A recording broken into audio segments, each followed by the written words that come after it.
देखिए, static GK जो रोज का डेट होता है उसमें 28 जनवरी का डेट है। 28 जनवरी 1865 भारत के स्वतंत्रता सेनानी एवं क्रांतिकारी नेता लाला लाजपत राय का जन्म हुआ था।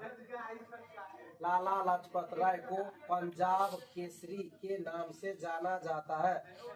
भारत के ये महान स्वतंत्रता सेनानी कांग्रेस पार्टी के गर्म दल के नेता थे, जिन्हें पंजाब केसरी के नाम से जाना जाता था, क्योंकि ये पंजाब राज्य के रहने वाले थे। नोट में लिखा हुआ है पंजाब केसरी लाला लाजपत राय को कहा जाता है।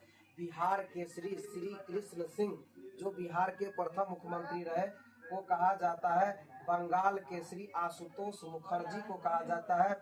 आंध्र केसरी टी प्रकाशन को कहा जाता है। और ये एग्जाम में बराबर पूछता है। पंजाब केसरी लाला लाजपत राय, बिहार केसरी श्री कृष्ण सिंह, बंगाल केसरी आशुतोष मुखर्जी, आंध्र केसरी टी प्रकाशन। आगे पॉइंट है, लाला लाजपत राय कांग्रेस पार्टी में गर्म दल के नेता थे। फिर नोट में लिखा हुआ है, गर्म दल के नेता लाल, बाल, पाल और घोष थे। जो आगे बताया गया, लाल का मतलब है लाला लाजपत राय, बाल का मतलब है बाल गंगाधर तिलक, जिसे शॉर्ट में बीजी तिलक कहते हैं, और इसे भारत में क्रांतिकारी के पिता जनक के रूप में जाना जाता है, बाल गंगाधर तिलक को। पाल का मतलब है विपिन चंद्र पाल, और घोष का मतलब है अरविंद घोष। आगे पॉइंट है, लाला लाजपत राय ने ही सैमन कमीशन का विरोध किए थे। अब आ गया नया पॉइंट में सैमन कमीशन। फिर नोट में है, सैमन कमीशन का गठन 8 नवंबर 1927 को इंग्लैंड में हुआ था। बराबर क्वेश्चन पूछता है कि सैमन कमीशन का गठन कब हुआ। सैमन कमीशन भारत कब आया। सैमन कमीशन का गठन 8 नवंबर 1927 को इंग्लैंड में हुआ था।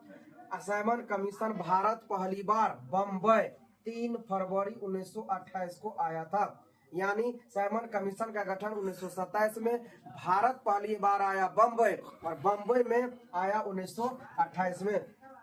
आगे है, सैमन कमीशन का जो है ना शुरुआत विरोध आते ही मुंबई से स्टार्ट हो गया था, बम्बई से स्टार्ट हुआ था। लेकिन सैमन कमीशन का सर्वाधिक विरोध लाला लाजपत राय के नेतृत्व में वर्तमान लाहौर में हुआ था, जो पाकिस्तान का हिस्सा हुआ करता है। यहीं पर विरोध प्रदर्शन के दौरान पुलिस की लाठी से लाला लाजपत राय घायल हो गए और कुछ दिनों के बाद निधन हो गया था। यानी ये जो विरोध हुआ था लाहौर में लगभग 30 अक्टूबर 1928 के समय, और नवंबर में इनका निधन हो गया था 17 नवंबर को 1928 में लाला लाजपत राय का।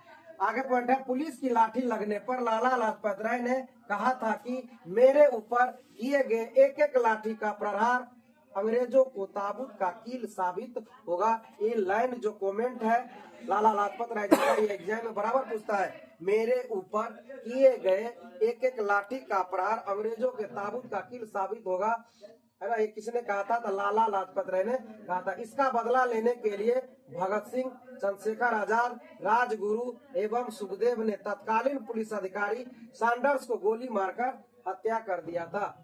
ये उस समय वहाँ के जिला उप कप्तान थे, पुलिस उप कप्तान हुआ करता था सैंडर्स। और भगत सिंह, चंद्रशेखर आजाद, राजगुरु, सुखदेव को ने इसे मार दिया गया था। कब? जब 30 अक्टूबर 1928 को सैमन कमीशन का विरोध कर रहे थे, तब लाठी लगा और कुछ दिनों के बाद निधन हो गया था। तो लाला लाजपत राय के निधन के बदला लेने के लिए सैंडर्स को गोली मारकर हत्या कर दिया भारत के क्रांतिकारी चंद्रशेखर आजाद, भगत सिंह, राजगुरु, सुखदेव। और इसी के कारण भगत सिंह, राजगुरु और सुखदेव को सैंडर्स हत्याकांड में 23 मार्च 1931 को फांसी पर लटका दिया गया था।